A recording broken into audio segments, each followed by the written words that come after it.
Shalom, bien-aimés dans le Seigneur Jésus-Christ. Que la paix et la grâce du Seigneur nous soient accordées partout où nous nous trouvons, dans le nom glorieux du Seigneur Jésus-Christ, le roi qui revient bientôt. Bien-aimés, par la grâce du Seigneur, nous sommes revenus pour continuer et peut-être terminer avec vous cet enseignement sur la restauration de nos familles. J'ai dit dès le départ que la famille, c'est la structure créée par Dieu afin que la vie de l'homme sur la terre soit équilibrée. La famille, c'est l'ombre de l'Église. La famille vient de Dieu. Cependant, nous avons vu que la famille est attaquée et détruite et la cible de l'ennemi nuit et jour, car l'ennemi, sachant que si les familles sont bien, si les gens entretiennent bien leur famille, alors il serait difficile pour lui de pouvoir les détruire. Ainsi, la famille est devenue la cible première de l'ennemi. Nous parlons de la restauration de nos familles, la restauration spirituelle qui a un impact sur la vie physique de la famille.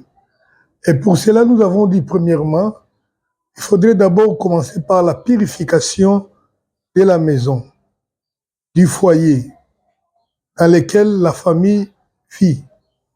Il faut purifier, détruire les hauts lieux, c'est-à-dire faire que la maison ne soit plus les lieux du culte du diable, que la maison, nos maisons ne soient plus les lieux de rassemblement, les lieux de rencontre des sorciers, ou les lieux où le culte du diable est fait. Alors il faut empêcher, car il y a certains éléments qui font que nos maisons sont transformées dans des lieux de culte de l'ennemi. Il faut éviter toutes ces choses-là. C'est ce que nous avons appelé la démolition des hauts lieux. Et ensuite, nous devons aussi enlever toutes les idoles. Et nous avons parlé de tout élément, tous ces éléments qui peuvent être considérés comme idoles, comme statues dans la présence de Dieu. Et après cela, nous sommes passés sur la restauration de l'autel. Parce que nos maisons doivent être une maison de communion avec Dieu. Ainsi, il fallait chercher la paix, la communion envers tous. Et cela a pour finalité de pouvoir rétablir notre maison comme étant le lieu du culte, le lieu où le Seigneur viendra nous rencontrer, nous parler chaque jour. Alléluia. Ainsi donc, nous avons parlé sur la restauration de l'autel et au-dessus de l'autel, nous devons poser le sacrifice. Et les sacrifices, comme je l'ai dit, il y en a plusieurs sacrifices que nous devons offrir au Dieu. Car le Dieu que nous servons est un Dieu qui est servi par des sacrifices. Et d'ailleurs, ce n'est pas en vain que nous sommes appelés. Il a fait de nous un royaume de sacrificateurs. Un sacrificateur doit avoir son sacrifice. Et les sacrifices que nous avons dit pour restaurer la famille, à mettre sur l'autel, c'est la prière et le jeûne. Et nous avons démontré précédemment comment le jeûne collectif dans la famille est aussi importante et puissante pour pouvoir délivrer la famille qui pourrait être défendue par l'ennemi. Donc, j'aimerais encore dire une chose à propos des sacrifices. Bien-aimés, j'ai dit que le diable, à ces temps-ci, cherche à bannir les sacrifices dans la vie des sacrificateurs. Les gens ne veulent plus souffrir pour Dieu. Les gens ne veulent plus, ils veulent que tout soit à l'aise. Alors que les sacrifices, c'est aussi lorsque nous souffrons pour le Seigneur, non pas pour nos malheurs, non pas pour nos difficultés, pour les fautes commises, et lorsque nous nous sacrifions pour faire l'œuvre de Dieu, lorsque nous nous sacrifions pour offrir à Dieu, c'est aussi un sacrifice. L'Église est appelée à donner, à faire des sacrifices à Dieu.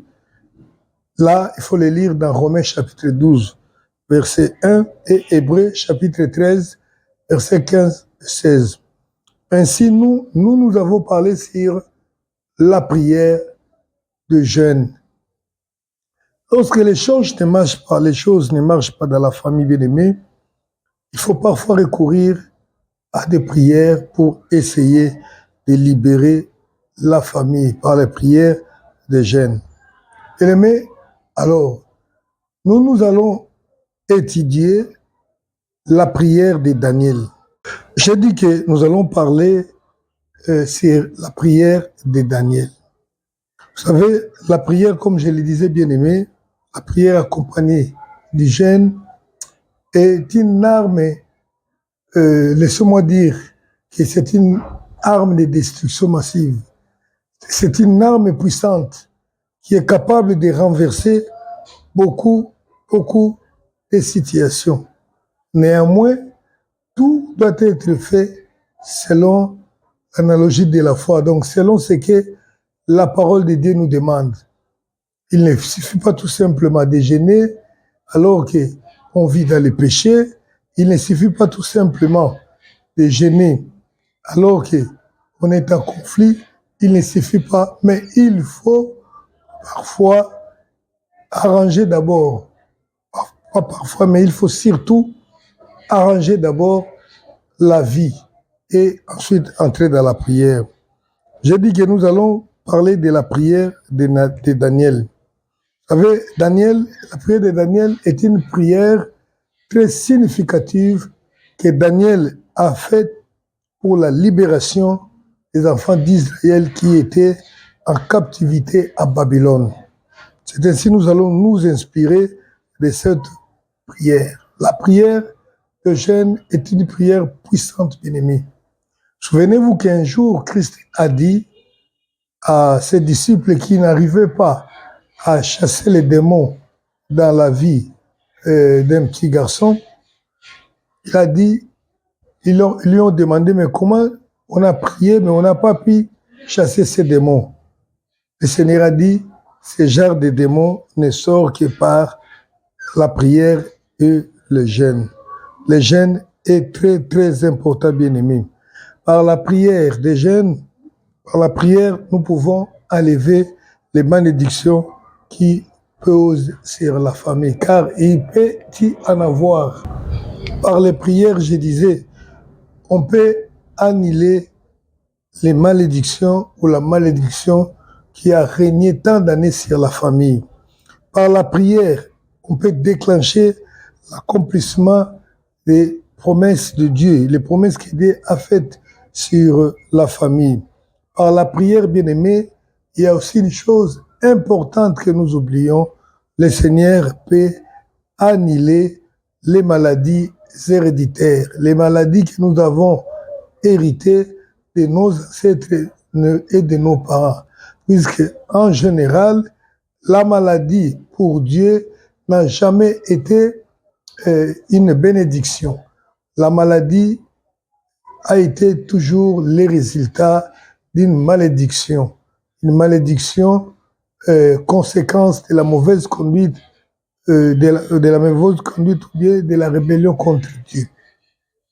Alors, c'est par des prières, de fortes prières, de jeûnes, que nous pouvons libérer même notre postérité, qu'il ne soit plus attaqué par ces maladies dites héréditaires que nous nous laissons vaincre facilement. Nous avons été laissés vaincus facilement par ces maladies, comme si on ne peut plus rien parce que nous les avons héréditées. Mais laisse-moi vous dire, bien-aimés, on peut les stopper à partir de toi-même et tu peux aussi les stopper pour que ta progéniture ne puisse pas hériter de ces maladies-là. Alléluia, c'est par des prières. Ainsi, je disais, la prière de Daniel est très significative. Nous allons l'étudier. La prière de Daniel, nous disions qu'elle est vraiment symbolique par rapport à l'œuvre que nous sommes en train de faire. Oui, Daniel a fait plusieurs prières dans sa vie. Même ici, dans la Bible, on nous relate plusieurs prières. Mais il y a une prière que nous considérons vraiment comme une prière appropriée par rapport au sujet que nous sommes en train de traiter. Il s'agit de la prière que Daniel a faite pour implorer le Seigneur par rapport à la situation que vivait sa famille. Vous savez, Daniel s'est retrouvé à Babylone. C'était un Israélite. Il s'est retrouvé à Babylone parce que le pays, la nation, avait connu une guerre contre le royaume de Babylone, le royaume Mède et Perse, qui a envahi la nation d'Israël, a détruit les temples et a amené en captivité les enfants d'Israël.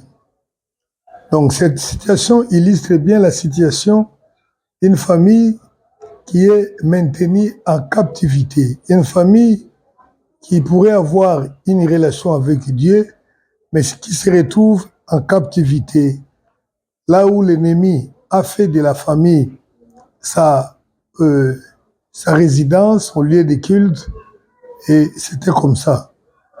Bien que la nation se trouvait dans une situation difficile, mais Daniel avait quand même une bonne vie. C'était vraiment un proche du roi. Il vivait dans la famille royale.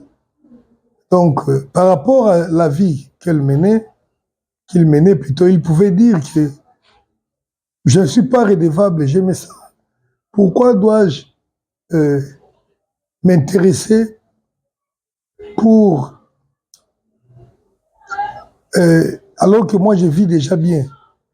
Et il a compris que ce n'était pas normal que lui, il vive une vie meilleure, alors que sa famille, alors que toute la nation vit dans une situation difficile.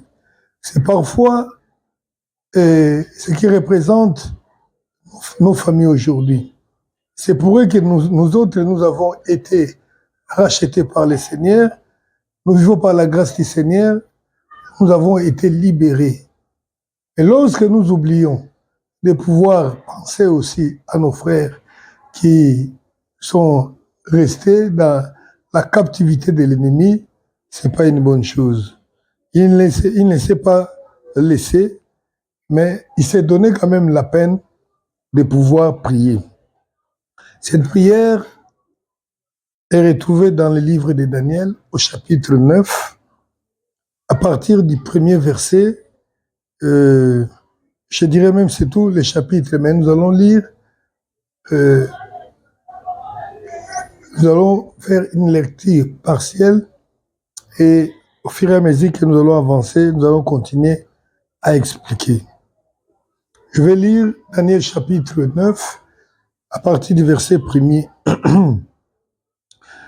La première année de Darius, fils d'Assérius, de la race des Mèdes, lequel était devenu roi du royaume des Chaldéens, la première année de son règne, moi, Daniel, j'ai vu par les livres qu'il devait s'écouler 70 ans pour les ruines de Jérusalem, d'après le nombre des années dont l'Éternel avait parlé à Jérémie le prophète. J'ai tourné ma face vers le Seigneur Dieu afin de recourir à la prière et aux supplications en gênant et en prenant les sacs et la cendre. Là, nous nous arrêtons d'abord au verset 3. Daniel relate un peu la situation qui l'a amené à la prière, à cette prière. Il dit qu'il a lu, il a vu par les livres des prophètes que le temps que Dieu avait arrêté pour que la captivité des enfants d'Israël s'arrête était de 70. Et il a fait des calculs, en fait de compte, il a vu que le temps était accompli. Et c'est ainsi qu'il a pris la résolution de chercher Dieu par des prières, par des supplications, en gênant et en prenant les sacs.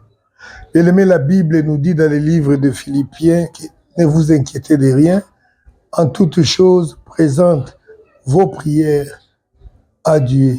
Donc, présente plutôt vos besoins à Dieu par des prières et des supplications et des actions de grâce. Vous voyez qu'il y a des choses que parfois nous ignorons. Il n'y a que nous, on ne parle que de la prière, mais on oublie de parler des supplications. Vous savez, dans la Bible, surtout dans le Nouveau Testament, on a toujours distingué la prière, les requêtes, les supplications et aussi les actions de grâce.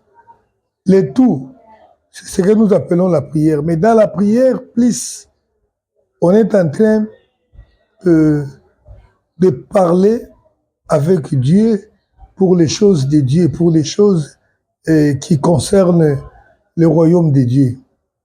Alors que dans les supplications, nous implorons, nous supplions Dieu afin qu'il intervienne, qu'il nous accorde une faveur dans une situation jugée difficile. La supplication, plus, est liée avec le jeûne, car c'est le moment où l'homme humilie son cœur, son corps, sa vie pour chercher la faveur de Dieu. Alors Daniel, ce qui m'intéresse ici, c'est quoi? La Bible dit que Daniel a vu par les livres qu'il devrait s'écouler 70 semaines et 70 ans plus tôt pour les ruines de Jérusalem. Et si nous voulons voir cette prophétie qui a poussé Daniel à prier, ça se trouve dans Jérémie chapitre 25, 26, attendez, 11 et 12. Jérémie 26, 11 et 12. Jérémie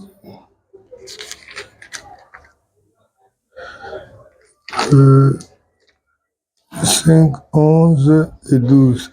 Non, c'est pas Jérémie 26, c'est Jérémie 25, 11 et 12.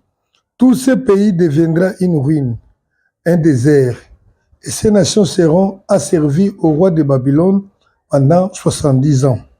Mais lorsque ces 70 ans seront accomplis, je châtierai les rois de Babylone et cette nation, dit l'Éternel, à cause de leurs iniquités.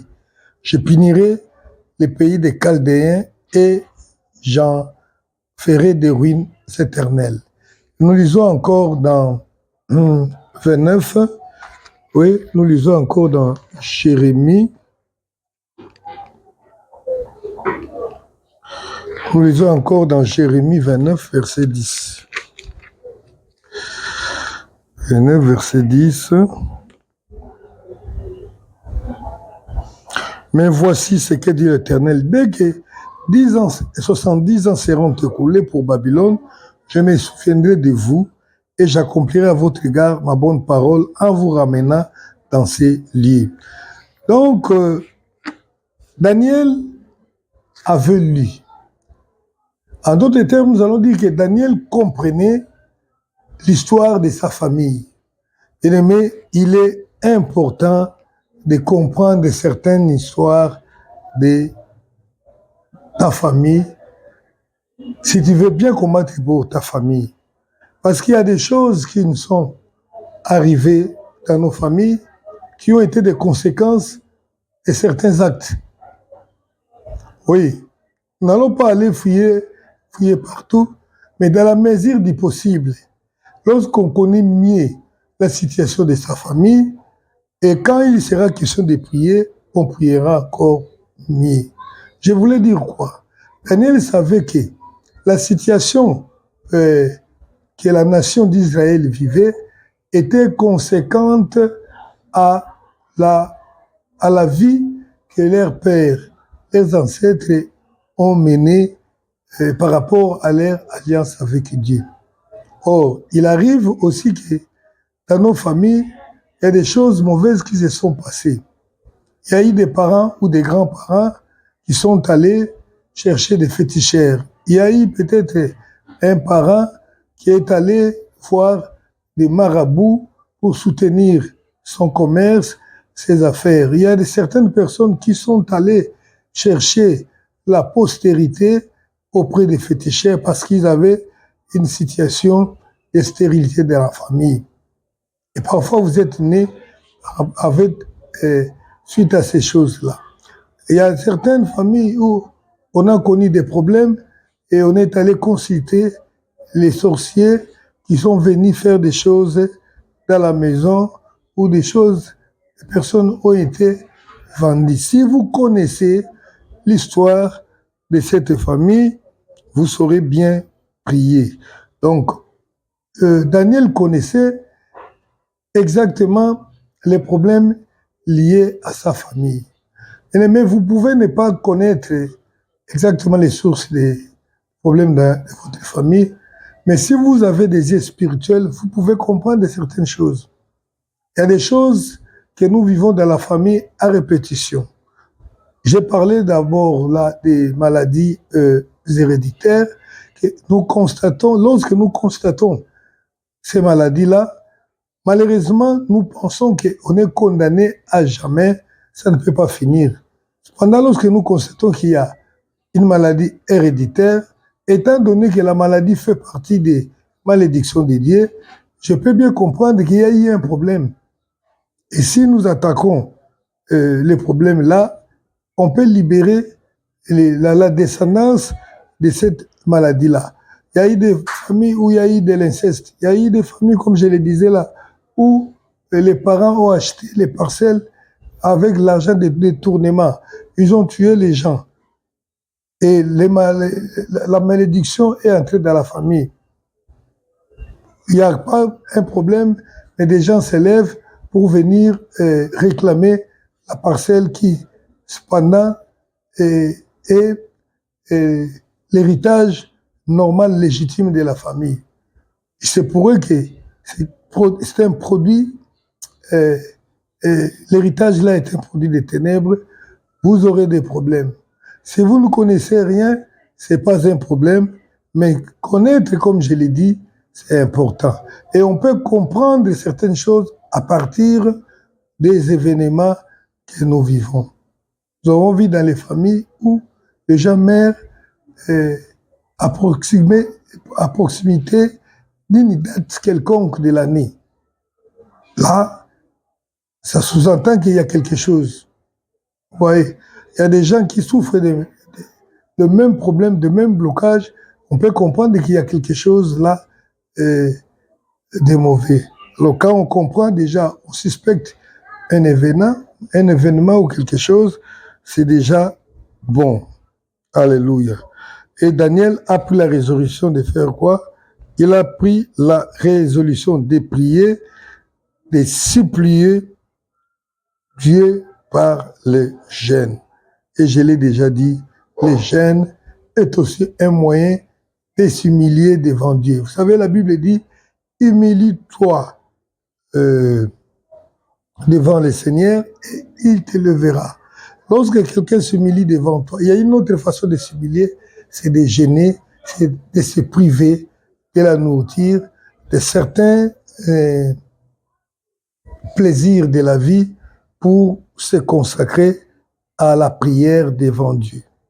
Alors, il ne faut pas faire une chose en oubliant l'autre. Le fait de ne pas manger sans prier, ce n'est plus une jeûne. Donc le jeûne est toujours accompagné de la prière et surtout de la prière de supplication.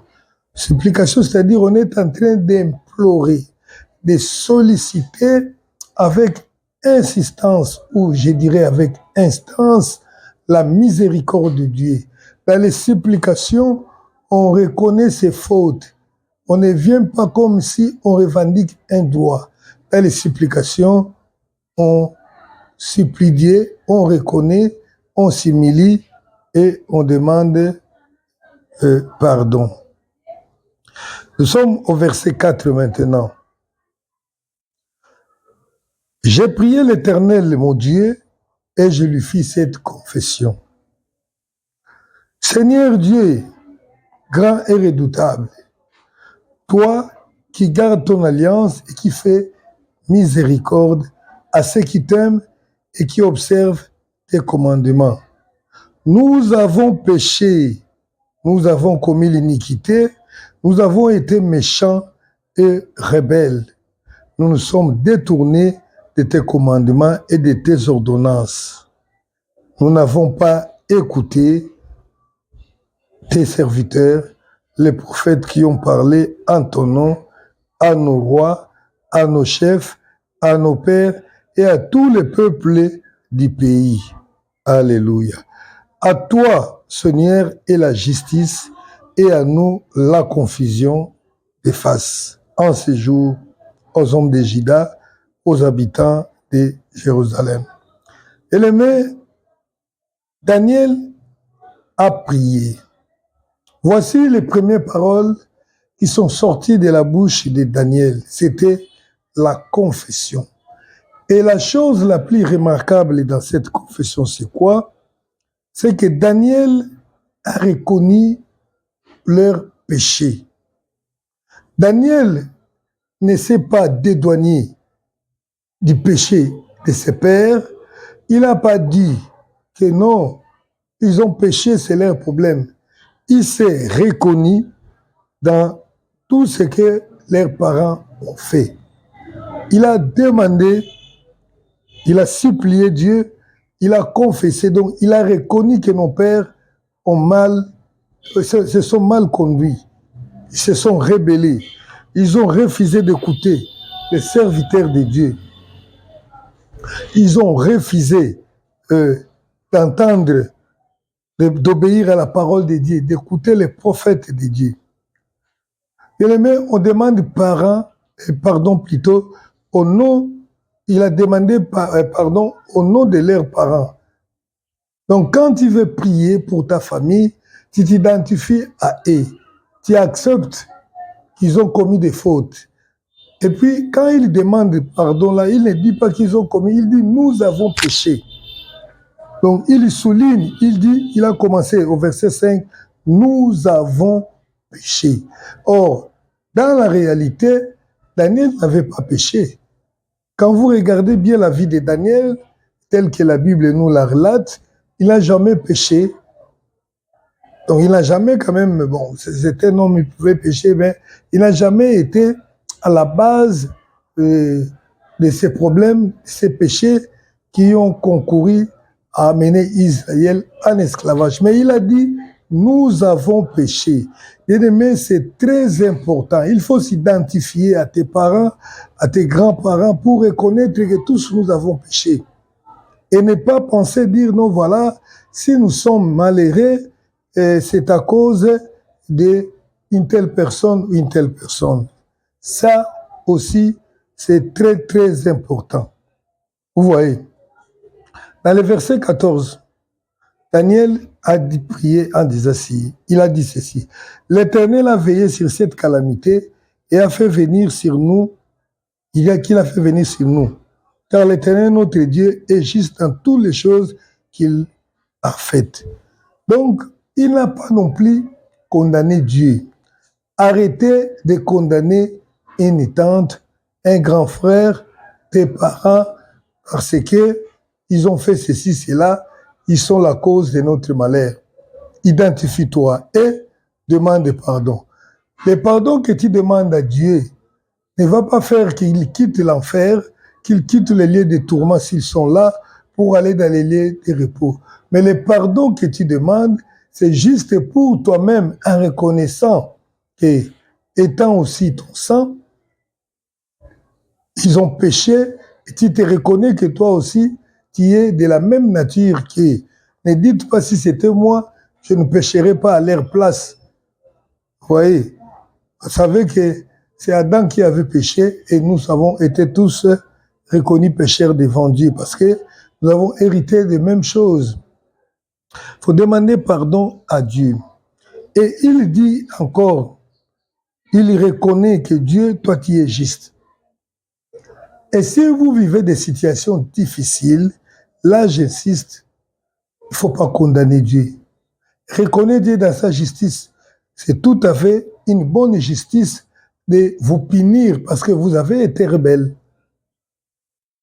Alors, il ne faut jamais condamner Dieu si vous voulez que le Seigneur vous exauce, si vous voulez que le Seigneur puisse relever votre famille.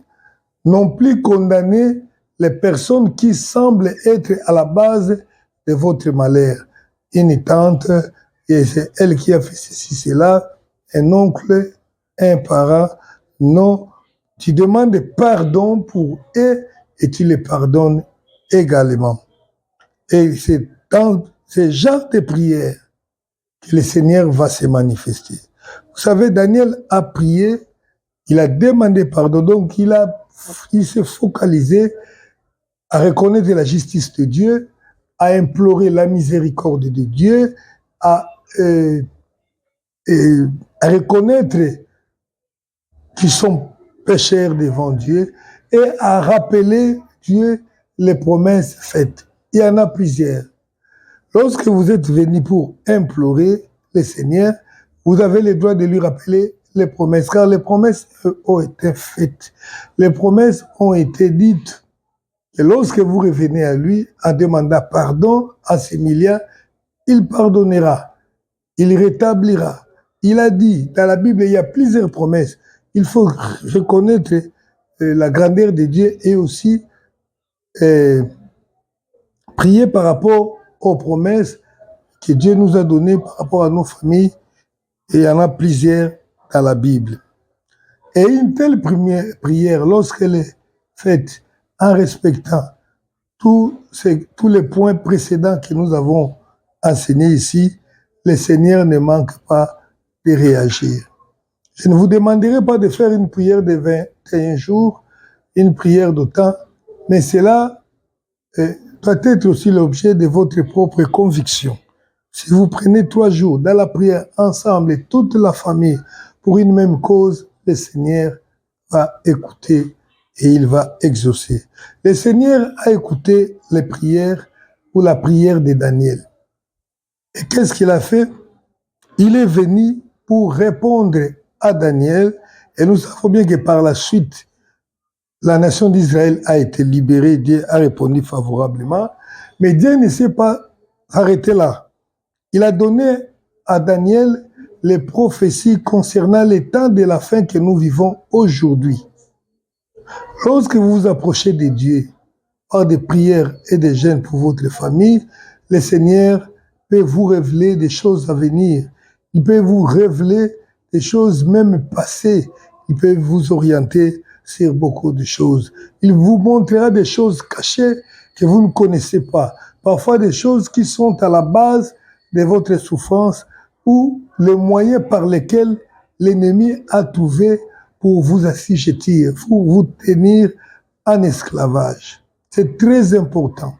Lorsqu'une prière est faite de la sorte, vous pouvez ne pas avoir connu les problèmes de votre famille, mais le Seigneur peut vous les révéler. Voilà, il y a eu ceci, cela. Le Seigneur vous dit, voilà, faites ceci, cela. Je me souviens, nous étions en train de prier avec une sœur qui avait une maladie et qui a traîné beaucoup dans son corps. Alors que nous prions, le Seigneur révèle, voilà, les problèmes que tu avais été poursuivi par rapport à un problème. Ton papa avait fait une alliance et quand il a quitté cette alliance, Et à cause de cela, il était devenu la cible, et voilà. Donc, bien que la personne était déjà devenue chrétienne, mais le Seigneur nous a révélé par la prière qu'il y avait des choses qui s'étaient passées dans la vie et qui avaient fait qu'elle puisse avoir les problèmes qu'elle a. Donc, Dieu vous révélera beaucoup de choses. Soyez vous-même votre sacrifice pour Dieu. Ne vous laissez pas entraîner par ce menteur. Je connais des personnes qui circulent des maisons des gens, des foyers des gens. Ils viennent vous demander, ou bien ils viennent comme des prophètes de Dieu. Ils vous parlent des choses. Voilà, le Seigneur m'a montré que vous avez ceci, cela, dans la famille, vous avez un tel problème, vous avez une telle difficulté. Et après, il vous propose, il vous dit ceci, moi je vais aller prier pour vous, je vais faire des sacrifices pour vous, vous allez faire les rachats en payant de l'argent. Et mais ça n'existe pas avec Dieu. Vous devez prendre votre destin en main. Et si la famille est grande, il suffit d'avoir les moments, comme j'ai dit, dans la communion, dans la restauration de l'autel, avoir les moments de partager la parole de Dieu à la famille. C'est la parole de Dieu qui nous convainc de péché, de justice et de jugement. Par rapport à la parole de Dieu, lorsqu'elle est partagée dans la famille, certaines personnes sauront que réellement nous avons été condamnés, car c'est le Saint-Esprit à nous, à travers de la parole de Dieu, qui va nous convaincre. Vous avez été condamné, vous êtes l'objet de ceci, cela, il faut chercher Dieu. Et vous prierez le Seigneur vous guérira, vous libérera, car le Seigneur veut que tout soit libre. Le Fils de l'homme est venu afin que les brebis aient la vie et qu'elles soient dans l'abondance. C'est ça l'œuvre du Seigneur. Voilà la façon dont vous pouvez prier pour libérer votre famille. Prenez la résolution. Si vous n'êtes pas nombreux, si tu es seul, prends la résolution de jeûner. Mais après avoir accompli toutes les étapes précédentes, venez prier et supplier le Seigneur. Supplier le Seigneur, implorer le Seigneur pour les fautes que tu connais, même que tu ne connais pas, demande pardon à Dieu. Et comme on vient de le dire, le Seigneur peut vous révéler certaines choses ou pas. N'oubliez pas non plus, bien-aimés, de faire ce que nous avons appelé, à l'habitude d'appeler la prière d'autorité. Donc, c'est-à-dire d'exercer l'autorité que Christ nous a donnée par la prière. Vous savez, quand Daniel a commencé à prier, la Bible dit que la résolution était déjà prise depuis les ciels de lui donner la réponse. Et il y a eu l'ange de Perse qui était venu bloquer la réponse de Daniel. C'est-à-dire quoi? Il y aura toujours l'opposition. Ce n'est pas enfin que le Seigneur nous a dit, vous chasserez les démons en mon nom. Il ne faut jamais, jamais oublier d'exercer l'autorité du nom de Jésus-Christ par la parole. C'est-à-dire, ce qu'on appelle parfois prière d'autorité, il faut prier, il faut commander aux esprits impurs de s'éloigner de vous, de votre maison. Et vous avez les âmes offensives, comme dit la Bible dans 1 Corinthiens 5. Les âmes par lesquelles nous combattons est puissante. Il y en a des âmes offensives. Nous avons le pouvoir de détruire les œuvres de l'ennemi, les projets, les pièges. Il faut déclarer ces choses dans votre prière. Nous ne détruisons pas nos ennemis. Nous ne prions pas que pour que nos ennemis meurent, mais nous détruisons les armes qu'ils utilisent, les projets qu'ils élaborent contre nous. Nous avons le pouvoir. Et certaines personnes disent invoquer les faits. On n'invoque pas les faits.